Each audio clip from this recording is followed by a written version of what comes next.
Solar home system. It is easier and cheaper than you think to power your home with solar energy. Homes with rooftop solar panels have become a trend. Solar power is an intermittent system that supplies power to the home and stores extra unused power acquired from the solar into batteries for future use.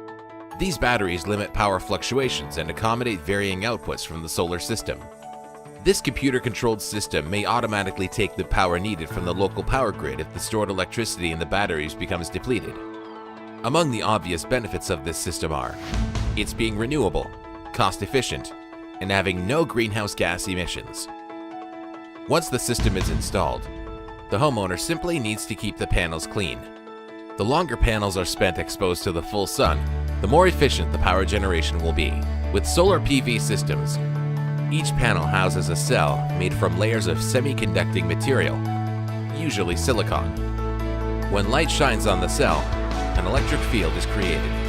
Homeowners may wish to install solar power to avoid future potential fluctuations in energy costs, or may simply wish to look beyond their personal financial